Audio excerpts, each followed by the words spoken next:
اپنے آپ کی آئیڈینٹیٹی اور اپنی شناخت چھپا کر کے دنیا کو راضی کرنے کی کوشش مت کرنا، یہ دنیا کبھی راضی نہیں ہوگی۔ کیا آپ نہیں دیکھتے ان لوگوں کو جنہوں نے 40 سالہ کسی کی غلامی میں لگا دیا، آج ان کو ان کی پارٹیوں نے کونے میں بٹھا دیا۔ یہ دنیا کی عزت ہے۔ دنیا داروں کی جوتیوں میں جنہوں نے عزت ڈھونڈی، اپنی زندگیاں ان کے ساتھ لگا دیا، جے جے جے جے کرتے کرتے تو تھک گئے، لیکن آج حالت یہ ہے کہ ان کو ان کے جوانوں نے بوڑھا سمجھ کر کے اب کنارے بٹھا دیا ہے۔ سب پر یہ بات ظاہر ہے، یہ دنیا میں ڈھونڈی جانے والی عزت کا حال ہے، اور جو میرے آقا کے قدموں میں عزت ڈھونڈتا ہے، دنیا اسے کونے سے نکال کر کے اپنے سروں پر کھڑا کرتی ہے، آنکھوں پر بٹھاتی ہے، چاہے وہ 1000 پردوں میں بھی چھپ جائے، لیکن اللہ تعالیٰ اس کی محبت پورے لوگوں کے دلوں میں ڈال دیتا۔ سبحان اللہ۔ حضور پاک صلی اللہ علیہ وسلم کے قدموں میں جو عزت ڈھونڈتا ہے، وہ مر بھی جائے تو لوگوں کے دلوں میں نام اپنا نقش کر کے جاتا ہے، زندہ کر کے جاتا ہے۔ اسی لیے میں آپ سے کہتا ہوں، اے نوجوانوں کو یہ مت جواب دینا جب ہم آپ سے کہیں نبی پاک کی غلامی میں آ جاؤ، مولانا ہماری اپنی لائف ہے، ہمیں جینے دو، ابھی تو جوان ہوئے، عیش کرنے دو، ابھی تو فیشن کی دنیا ہے، تھوڑا بہت کر لینے دو، میری زندگی ہے، میں جیسا چاہوں کر لوں۔ میرے عزیز، تجھے کس نے کہا یہ تیری زندگی ہے؟ تو دھوکے میں ہے، یہ تیری زندگی نہیں۔ اگر تیری زندگی اور تیرے اختیار میں ہے تو 100 سال ایکسٹینڈ کر کے بتا دے، تھوڑا اپنی زندگی کو بڑھا کر کے دکھا دے۔ تمہیں پتا ہے تمہارے اختیار میں ایک سانس بھی نہیں، یہ جو زندگی دی گئی ہے اللہ کی طرف سے تمہارے رسول کی امانت ہے۔ اسی لیے حضور تاج الشریعہ رحمت اللہ علیہ نے فرمایا، زندگی یہ نہیں ہے کسی کی کسی کے لیے، زندگی ہے نبی کی نبی کے لیے۔ سبحان اللہ، سبحان اللہ۔ نا سمجھ مرتے ہیں زندگی کے لیے، ارے جینا مرنا ہے سب کچھ نبی کے لیے۔ واہ واہ، سبحان اللہ، سبحان اللہ۔ تم اس بات کو آج سمجھ جاؤ، جس قدر میرے آقا صلی اللہ علیہ وسلم سے وفا کرو گے، عزت اسی طرف آئے گی۔ اقبال نے 100 سال پہلے کہا تھا کہ محمد سے وفا تو نے تو ہم تیرے ہیں، یہ جہاں چیز ہے کیا لوح و قلم تیرے ہیں۔ تم اگر یہ کہتے ہو ہمارے پاس یہ طاقت نہیں، ہمارے پاس وہ طاقت نہیں، دولت نہیں، سیاست نہیں، قیادت نہیں، کب تک روتے رہو گے؟ یہ سب چیزیں تمہاری عزت کا باعث نہیں تھی۔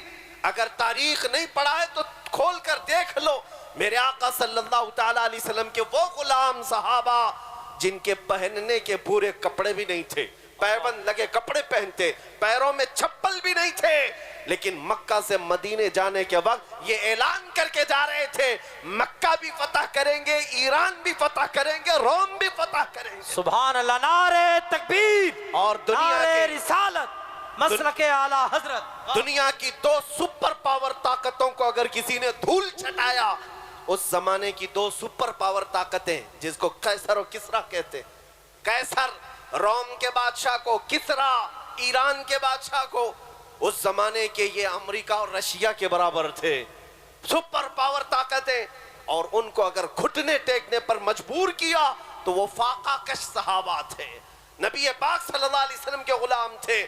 وہ اس طرح کے بہت بڑے بڑے لشکر لے کر فتح نہیں کیے، بلکہ جس علاقے میں بھی گئے عشق مصطفیٰ کی خوشبو سے انہوں نے فتح کیا۔ سبحان اللہ۔ وہ غلامی آج چاہیے۔ حضور پاک صلی اللہ علیہ وسلم کے قدموں میں عزت ڈھونڈو۔ قرآن کہتا ہے ان کنتم تحبون اللہ فاتبعونی یحببکم اللہ۔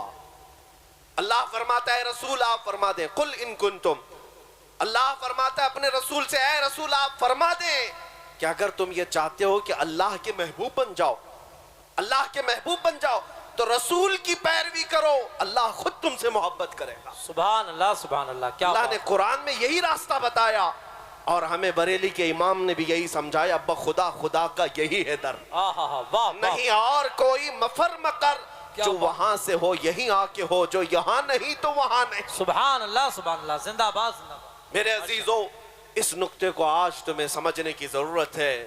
میں ان بچوں کو کبھی دیکھتا ہوں جن کو آج اس ظالم دنیا نے انٹرنیٹ کے نشے میں ایسا ایڈکٹ بنا دیا ہے کہ یہ دن رات ٹک ٹاک کے مجروں پر مشغول ہیں، ہاں انہیں ایسا لگتا ہے فیس بک ہی پوری دنیا ہے، انسٹاگرام ہی پوری دنیا ہے.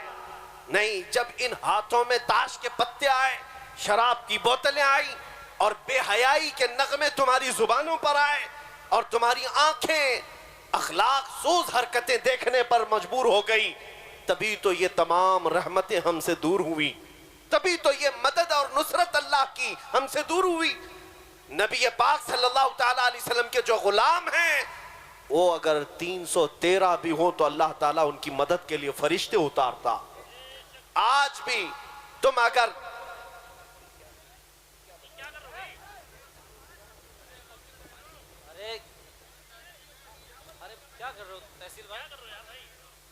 محفل رسول کا ادب آپ نہیں جانتے.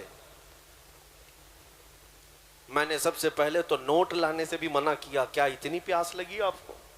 شہید اعظم کانفرنس منا رہے ہیں، حسین اعظم کی پیاس کا ذکر کرتے ہو.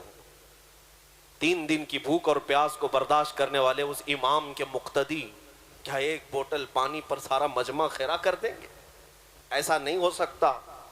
اگر سچے حسینی ہو تو ہر چیز کو برداشت کرنے کی طاقت ڈالو، ہر چیز کو برداشت کرنے کی اپنے اندر عادت بھی ڈالو. اور یہ زمانہ انہی چیلنجز کا ہے. کیا تم ایک بوتل پانی پر بکنے والے لوگ ہو؟ نہیں. اور نہ ہی ادھر ادھر کی. جب میرے آقا صلی اللہ علیہ وسلم کی بات ہو تو میں غزوہ خندق کی ایک بات میں بتا دوں. صحابہ میرے آقا صلی اللہ علیہ وسلم کے شہدائی 1 مہینے سے خندق کھود رہے تھے اور پیٹ پر پتھر باندھنے کے واقعات وہاں پیش آئے. بھوک کی شدت تھی، صحابہ میں کھانے پینے کی چیزیں نہیں تھی. 2 کھجوریں اگر مل جائیں تو 10 لوگ مل کر کے اس کو چوس لیتے. فاقے کا عالم یہ تھا. لیکن جو کفار و مشرکین مقابلے میں آئے تھے ان کی تعداد 10,000 سے زیادہ، اور ان کے ہاں اونٹ اور بڑے بڑے جانور ذبح کر کے پکائے جا رہے تھے اور ان کے کھانے کی خوشبو ادھر بھی آ رہی تھی صحابہ کو بھی. توجہ، ادھر کفار و مشرکین کے ہاں روٹیاں بھی بن رہی ہیں، بوٹیاں بھی بن رہی ہیں. میرے آقا صلی اللہ علیہ وسلم کے خیمے میں صحابہ فاقہ کر رہے ہیں. لیکن تاریخ کا ایک ورق بھی مجھے دکھا دو، ایک لائن دکھا دو کہ رات کا وقت ہوا، میرے آقا سو رہے ہوں اور ایک صحابی بھی کھڑا ہو کر کے یہ سوچتا ہو کہ جاؤں ان کے خیمے میں سے 2 بوٹیاں لے آؤں یا 1 روٹی لے آؤں. ایک صحابی بھی کبھی ان کے کھانے کی خوشبو کی طرف نہیں متاثر ہوئے.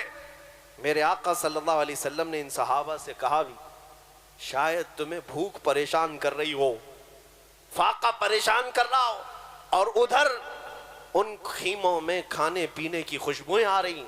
صحابہ نے برجستہ کیا عرض کیا، یا رسول اللہ اگر کھانے اور پینے روٹی اور بوٹی کے لیے ہم آئے ہوتے تو اس خیمے میں نہیں ہوتے، اس خیمے میں ہوتے. میرے آقا یہاں تو ہم اپنی گردنیں آپ کے قدموں پر نچھاور کرنے آئے. کیا بات ہے، واہ واہ واہ واہ. یہ میرے آقا کے غلاموں کو دنیا کبھی خرید نہ سکی، اس لیے 12,000 کا لشکر لے کر کے بھی صلاح الدین ایوبی 4 لاکھ کی فوج سے اکیلا لڑ رہا تھا. اللہ اکبر. اس